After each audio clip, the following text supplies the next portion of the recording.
എല്ലാ വിദ്യാർത്ഥികൾക്കും പുതിയൊരു വീഡിയോയിലേക്ക് സ്വാഗതം. ഈ വർഷത്തെ +1 ഹയർ സെക്കൻഡറി സ്കൂൾ മാറ്റത്തിനുള്ളതും അതുപോലെ തന്നെ കോഴ്സ് മാറ്റത്തിനുള്ളതും അതുപോലെ സ്കൂളും കോഴ്സും മാറ്റത്തിനുള്ളതുമായിട്ടുള്ള സ്കൂൾ കോമ്പിനേഷൻ ട്രാൻസ്ഫർ അലോട്ട്മെൻറ്റിനുള്ള അപേക്ഷകൾ വിദ്യാർത്ഥികൾക്ക് ജൂലൈ 19 ഉച്ചയ്ക്ക് 2 മണിവരെ ഓൺലൈനായിട്ട് അപേക്ഷ നൽകാവുന്നതാണ്. അപേക്ഷ നൽകുന്ന വിദ്യാർത്ഥികളിൽ പലരും ചോദിക്കുന്ന കാര്യമാണ് ഈ ഒരു ട്രാൻസ്ഫർ അലോട്ട്മെൻറ്റ് റിസൾട്ട് എപ്പോഴാണ്, അതുപോലെ തന്നെ വിദ്യാർത്ഥികൾ കുറേ ഓപ്ഷൻ കൊടുത്താലാണോ ട്രാൻസ്ഫർ കിട്ടുക എന്നുള്ളത്. അപ്പോൾ വിദ്യാർത്ഥികൾക്ക് ഈ ഒരു ട്രാൻസ്ഫർ അലോട്ട്മെൻറ്റ് റിസൾട്ട് ജൂലൈ 20 അറിയാൻ സാധിക്കുന്നതാണ്. അതുപോലെ തന്നെ വിദ്യാർത്ഥികൾക്ക് നിങ്ങൾ കുറേ ഓപ്ഷനൊന്നും കൊടുക്കേണ്ടതില്ല. കാരണം പല വിദ്യാർത്ഥികളും പറയുന്നതാണ്, കുറേ ആളുകൾ പറഞ്ഞു നിങ്ങളോട് കുറേ ഓപ്ഷൻ കൊടുത്താലേ ട്രാൻസ്ഫർ കിട്ടൂ എന്നുള്ളത്. അപ്പോൾ വിദ്യാർത്ഥികൾ ശ്രദ്ധിക്കേണ്ട പ്രധാനപ്പെട്ട കാര്യം, നിങ്ങൾ കുറേ ഓപ്ഷൻ കൊടുക്കേണ്ട യാതൊരു വിധത്തിലുള്ള ആവശ്യവുമില്ല. നിങ്ങൾക്ക് താല്പര്യമുള്ള സ്കൂളും കോഴ്സുമാണ് നൽകേണ്ടത്. ഇപ്പോൾ കുറേ ഓപ്ഷൻ നൽകണം എന്ന് കരുതി, ഒരു ഉദാഹരണത്തിന് നിങ്ങളിപ്പോൾ ഒരു 10 ഓപ്ഷൻ കൊണ്ടുപോയിട്ട് കൊടുക്കുന്നു എന്ന് കരുതുക. അപ്പോൾ നിങ്ങൾ ഈ ഒരു രീതിയിൽ ഓപ്ഷൻസ് കൊടുക്കേണ്ട യാതൊരു ആവശ്യവുമില്ല. നിങ്ങൾ ശ്രദ്ധിക്കേണ്ടത്, നിങ്ങൾ മുൻപ് ഫസ്റ്റ് ഈ ഒരു അലോട്ട്മെൻ്റ് ഒന്നും കിട്ടാത്ത ഒരു സമയത്താണ് നിങ്ങൾ ഈ ഒരു രീതിയിൽ നിങ്ങൾ കുറേ ഓപ്ഷൻ കൊടുക്കുന്നതെങ്കിൽ അത് പ്രത്യേകിച്ച് പ്രോബ്ലം ഇല്ല എന്ന് കരുതാം. എന്നാൽ നിങ്ങൾ ഇപ്പോൾ ട്രാൻസ്ഫറിന് അപേക്ഷിക്കുന്നത് നിങ്ങൾക്ക് ഇഷ്ടപ്പെട്ട സ്കൂളിലേക്കും ഇഷ്ടപ്പെട്ട കോഴ്സിലേക്കുമൊക്കെ മാറാൻ വേണ്ടിയിട്ടുള്ള ഒരു ശ്രമമാണ് ഇപ്പോൾ ചെയ്യുന്നത്. അപ്പോൾ അതുകൊണ്ട് തന്നെ നിങ്ങൾക്ക് മുൻപ് ആ ഒരു രീതിയിൽ നൽകിയ രീതിയിൽ ഓപ്ഷൻ കൊടുക്കരുത്. നിങ്ങൾക്ക് ഏത് സ്കൂളിലേക്കാണ് മാറേണ്ടത്, അല്ലെങ്കിൽ ഏത് കോഴ്സിലേക്കാണ് മാറേണ്ടത്, അല്ലെങ്കിൽ നിങ്ങൾക്ക് ഏത് സ്കൂളിലെ ഏത് കോഴ്സിലേക്കാണ് മാറേണ്ടത്, ഇതനുസരിച്ച് മാത്രമേ നിങ്ങൾ ട്രാൻസ്ഫറിന് ഓപ്ഷൻ കൊടുക്കാവൂ. അല്ലാതെ മുമ്പ് ട്രാൻസ്ഫർ ഓപ്ഷൻ കൊടുത്തതുപോലെ ഹ്യൂമാനിറ്റീസും കൊമേഴ്സും അതുപോലെ തന്നെ കമ്പ്യൂട്ടർ സയൻസും ഒക്കെ ആയിട്ട് കൊടുക്കരുത്. നിങ്ങൾക്ക് നിങ്ങളുടെ ഒരു ലക്ഷ്യമുണ്ടാകും. അതായത് എന്തിനാണ് നിങ്ങൾ ഈ ഒരു ട്രാൻസ്ഫറിന് ഓപ്ഷൻ വെക്കുന്നത് എന്ന് ചോദിച്ചാൽ, ജസ്റ്റ് നിങ്ങൾക്ക് ഇഷ്ടപ്പെട്ട സ്കൂളിലേക്കോ അല്ലെങ്കിൽ കോഴ്സിലേക്കോ മാറാനായിട്ട്, അല്ലെങ്കിൽ സ്കൂളും കോഴ്സും മാറുന്നതിനായിട്ടാണ് ട്രാൻസ്ഫറിന് ഓപ്ഷൻ വെക്കുന്നത്. അപ്പോൾ അതുകൊണ്ട് തന്നെ നിങ്ങൾക്ക് താല്പര്യമുള്ള സ്കൂളിലേക്കും കോഴ്സിലേക്കും മാത്രമേ വിദ്യാർത്ഥികൾ ഈ ഒരു ട്രാൻസ്ഫർ വെക്കാവൂ. അല്ലാതെ നിങ്ങളോട് ആരെങ്കിലും പറഞ്ഞു ഇത്ര രീതിയിൽ ഓപ്ഷൻ വെക്കണം, അതായത് കുറേ ഓപ്ഷൻ കൊടുത്താലേ ട്രാൻസ്ഫർ കിട്ടൂ എന്ന് പറഞ്ഞിട്ടുണ്ടെങ്കിൽ അത് നിങ്ങൾ കാര്യമാക്കേണ്ടതില്ല.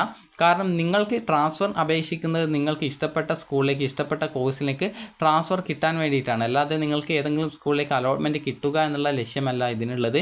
അപ്പോൾ അതുകൊണ്ട് തന്നെ നിങ്ങൾക്ക് താല്പര്യമുള്ള ഒരു ഓപ്ഷൻ ആയിരുന്നാൽ കൂടിയും നിങ്ങൾക്ക് നൽകാവുന്നതാണ്. അതുപോലെ തന്നെ പ്രത്യേകം ശ്രദ്ധിക്കണം, ട്രാൻസ്ഫർ അപേക്ഷ കൺഫേം ചെയ്യും മുമ്പായിട്ട് വിദ്യാർത്ഥികൾ ഈ ഒരു ആപ്ലിക്കേഷനിൽ വേണ്ട ഓപ്ഷൻസ് ഒക്കെ കൊടുത്തു എന്നുള്ളത് ഉറപ്പുവരുത്തുക. കാരണം കൺഫർമേഷൻ ചെയ്ത് കഴിഞ്ഞാൽ അത് എഡിറ്റ് ചെയ്യാനോ ഡിലീറ്റ് ചെയ്യാനോ സാധിക്കുന്നതല്ല.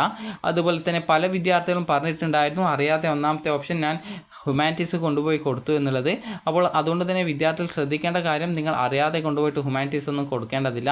നിങ്ങൾക്ക് ഏത് കോഴ്സിലേക്കാണോ അഡ്മിഷൻ ലഭിക്കാൻ കൂടുതൽ താല്പര്യം, അതുപോലെ ഏത് സ്കൂളിലേക്കാണോ നിങ്ങൾക്ക് താല്പര്യം, അതിനനുസരിച്ചിട്ടായിരിക്കണം നിങ്ങൾ ഒന്നാമത്തെ ഓപ്ഷൻ വെക്കേണ്ടത്. അല്ലാതെ നിങ്ങൾക്ക് ഹ്യൂമാനിറ്റീസ് ഇഷ്ടമല്ലെങ്കിൽ ഹ്യൂമാനിറ്റീസിന് ഓപ്ഷൻ വെക്കേണ്ടതില്ല. ഹ്യൂമാനിറ്റീസ് ഇഷ്ടമുള്ള വിദ്യാർത്ഥികൾ മാത്രമാണ്, അതായത് ഹ്യൂമാനിറ്റീസ് പഠിക്കാൻ താല്പര്യമുള്ള വിദ്യാർത്ഥികൾ മാത്രമേ ഹ്യൂമാനിറ്റീസ് ഒന്നാമത്തെ ഓപ്ഷനായിട്ട് വെക്കാവൂ. അതുപോലെ സയൻസാണ് നിങ്ങൾക്ക് താല്പര്യമെങ്കിൽ ബയോളജി സയൻസ് തന്നെ ഒന്നാമത്തെ ഓപ്ഷൻസ് ആയിട്ട് വെക്കേണ്ടതാണ്. അതുപോലെ തന്നെ പല വിദ്യാർത്ഥികളും ചോദിക്കുന്ന കാര്യമാണ്, കമ്പ്യൂട്ടർ സയൻസ് ആണോ ബയോളജി സയൻസ് ആണോ പഠിക്കുന്നത് കൂടുതൽ നല്ലത് എന്നുള്ളത്. അപ്പോൾ ബയോളജി സയൻസ് പഠിക്കുന്നതായിരിക്കും കൂടുതൽ നല്ലത്. കാരണം ഈ ഒരു സയൻസ് പഠിച്ചു കഴിഞ്ഞാൽ, അത് ബയോളജി സയൻസ് പഠിച്ചു കഴിഞ്ഞാൽ നിങ്ങൾക്ക് ഏതൊരു വിധത്തിലുള്ള കോഴ്സുകളിലേക്കും പിന്നീട് +2 ശേഷം പോകാൻ സാധിക്കും. അതുകൊണ്ട് തന്നെ കമ്പ്യൂട്ടർ സയൻസിനേക്കാൾ കൂടുതൽ ബെറ്ററായിട്ട് തോന്നുന്നത് ഈ ഒരു ബയോളജി സയൻസ് ആണ്. അപ്പോൾ നിങ്ങൾക്ക് ആ ഒരു ബയോളജി സയൻസിലേക്ക് അഡ്മിഷൻ ആഗ്രഹിക്കുന്നുണ്ടെങ്കിൽ ആ ഒരു രീതിയിൽ ഓപ്ഷൻ വെക്കുക. അതുപോലെ തന്നെ വിദ്യാർത്ഥികൾക്ക് ട്രാൻസ്ഫർ അലോട്ട്മെൻറ്റിനായിട്ട് അപേക്ഷിക്കുന്ന വിദ്യാർത്ഥികൾ ശ്രദ്ധിക്കേണ്ടത്, ട്രാൻസ്ഫറിന് അപേക്ഷ നൽകിക്കഴിഞ്ഞാൽ അത് എഡിറ്റ് ചെയ്യാനോ ഡിലീറ്റ് ചെയ്യാനോ ഉള്ള അവസരം ഉണ്ടായിരിക്കുന്നതല്ല. അതുപോലെ തന്നെ ആ ഒരു ട്രാൻസ്ഫർ കിട്ടിക്കഴിഞ്ഞാൽ അത് ക്യാൻസൽ ചെയ്യാനോ സാധിക്കുന്നതല്ല. അതുകൊണ്ട് തന്നെ ട്രാൻസ്ഫർ കിട്ടിക്കഴിഞ്ഞാൽ നിർബന്ധമായിട്ടും ട്രാൻസ്ഫർ കിട്ടിയ സ്കൂളിലേക്കോ അല്ലെങ്കിൽ കോഴ്സിലേക്കോ മാറേണ്ടതായിട്ട് വരുന്നതാണ്. ഇനി പല വിദ്യാർത്ഥികൾക്കുമുള്ള സംശയമാണ്, ട്രാൻസ്ഫർ കിട്ടിക്കഴിഞ്ഞാൽ എന്ത് ചെയ്യും എന്നുള്ളത്.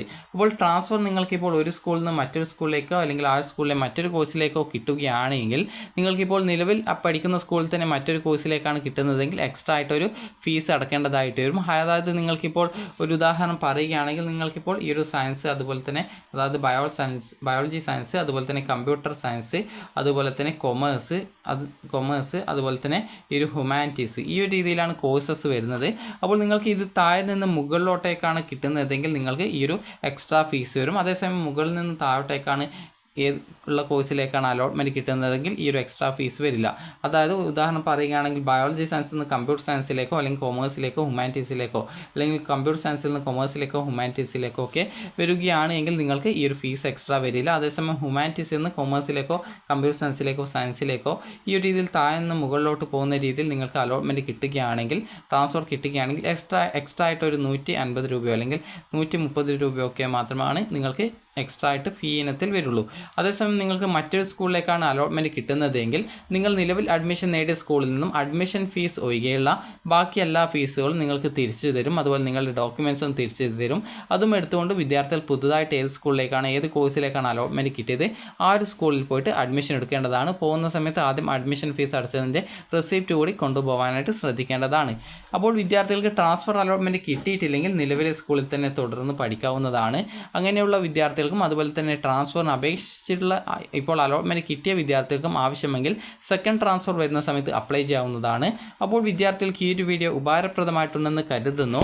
അപ്പോൾ ട്രാൻസ്ഫറിന് അപേക്ഷ നൽകുന്ന വിദ്യാർത്ഥികൾ ആപ്ലിക്കേഷൻ കൺഫേം ചെയ്യും മുമ്പായിട്ട് നിങ്ങൾക്ക് വേണ്ട ഓപ്ഷനുകളൊക്കെ നൽകിയിട്ടുണ്ടോ, വേക്കൻസി ഇല്ലെങ്കിൽ കൂടി ഓപ്ഷൻ വെക്കാവുന്നതാണ്. അപ്പോൾ നിങ്ങൾക്ക് താല്പര്യമുള്ള സ്കൂളും കോഴ്സും തന്നെയല്ലേ വെച്ചത്, കോഴ്സ് വെച്ചത് മാറിപ്പോയിട്ടില്ലല്ലോ, സ്കൂൾ വെച്ചത് ഓപ്ഷൻ മാറിപ്പോയിട്ടില്ലല്ലോ എന്നുള്ളതും അതുപോലെ നൽകിയ കോഴ്സ് മാറിയിട്ടില്ലല്ലോ എന്നുള്ള കാര്യം കൂടി പ്രത്യേകം ശ്രദ്ധിക്കുക. കാരണം പല വിദ്യാർത്ഥികളും സയൻസ് ട്രാൻസ്ഫർ ലഭിക്കണമെന്ന് കരുതി കൊടുക്കുന്നത് ഹ്യൂമാനിറ്റീസിനായി പോവാറുണ്ട്. അപ്പോൾ അതുകൊണ്ട് തന്നെ ആ ഒരു കാര്യങ്ങളൊക്കെ പ്രത്യേകം ശ്രദ്ധിക്കുക. അപ്പോൾ വിദ്യാർത്ഥികൾക്ക് ഈ ഒരു വീഡിയോ ഉപകാരപ്രദമായിട്ടുണ്ടെങ്കിൽ ലൈക്ക് ചെയ്യുക, ഷെയർ ചെയ്യുക. Thank you for watching.